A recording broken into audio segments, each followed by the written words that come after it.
Hi everyone, I just want to come on today and share with you some insights about self-perception and at least 4 ways in which your self-perception could be hindering your success. I spend quite a lot of time with clients and perception always seems to come up even when it's not been the main topic for what they need some consultation and coaching on.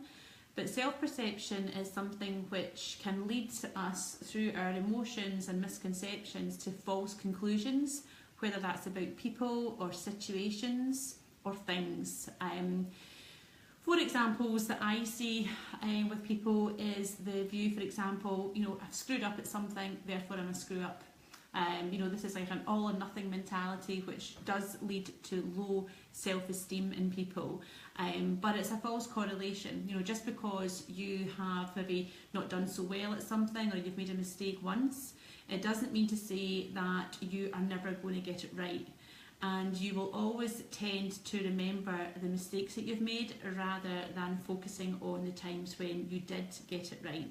So the negative doesn't eliminate the positive, but yet many people do seem to have that perception.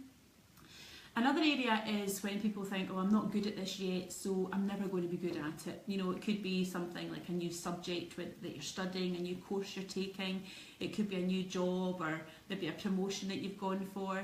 And everyone thinks that, if I don't get this right the first or second time, I'm never going to get it right.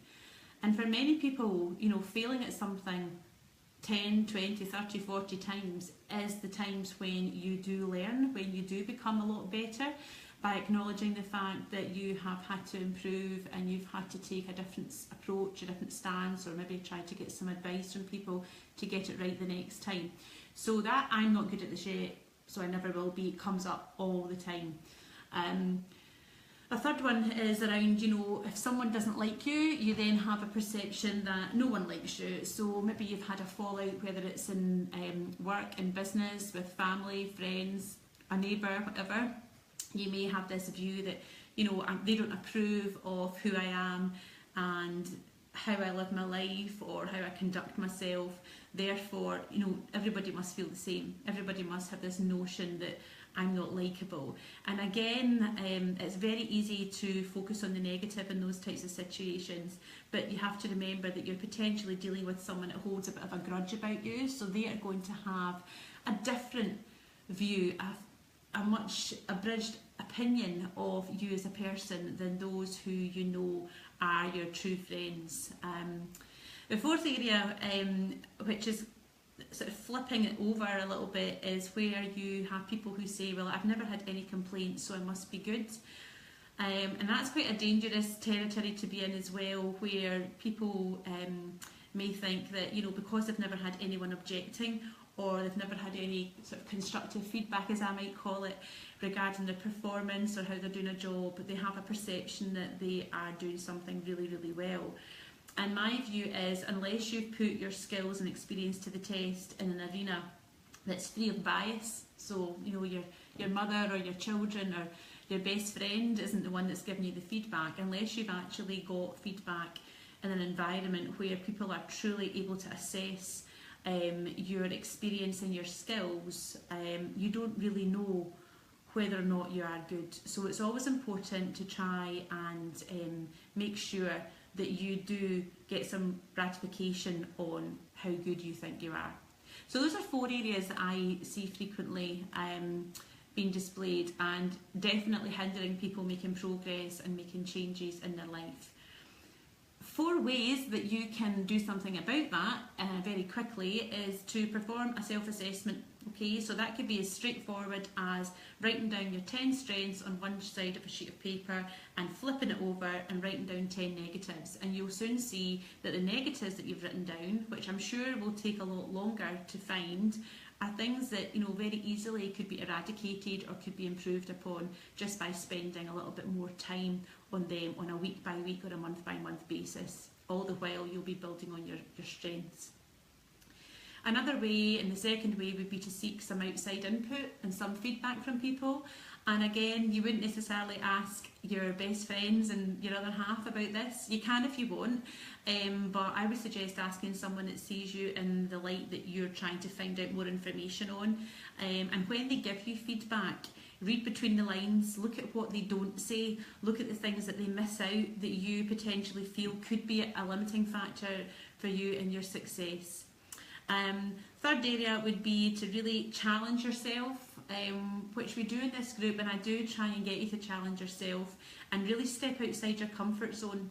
Okay, do something that's new, something that's challenging, something that you wouldn't ordinarily set a task for yourself to do, and go through with it and see how you feel about that, see how you feel about the growth you'll ultimately take. Whether it's a positive experience or not so great, you will ultimately grow and you'll benefit from it and you'll see yourself in a different light. The fourth area and the last area is to emulate the habits of other people. So whether you are someone that feels shy walking into a room full of strangers at a networking event, try and fake some powerful body language, okay? Try and look at people who you think they look really confident, they look in control, they're really on it, and try and emulate that in a natural way for you, but try and use some different body language, some positive body language that exudes more confidence for you, and I guarantee that will ultimately take you to a place where you feel more confident and your perception of yourself will ultimately change as a result of that. And also, if you're someone who can be quite cynical and maybe a little bit negative sometimes, and maybe very quick to pass comments about other people on how they look, how they live their life, etc. For a change, try and be intentionally optimistic. Okay, now that you might think, well, hang on, that would feel really unnatural. And if it does, then that's something you absolutely do need to work on in terms of your perception of yourself and your perception of others.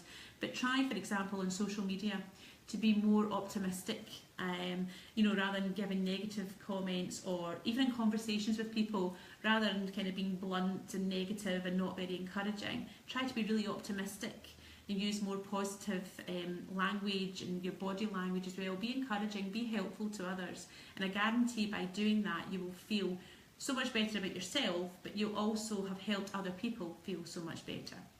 So those are my 4 ways, very quickly, that hopefully they can help you in terms of enhancing your self-perception, which will ultimately lead you to success and will enable your growth. Okay, enjoy the rest of your Wednesday.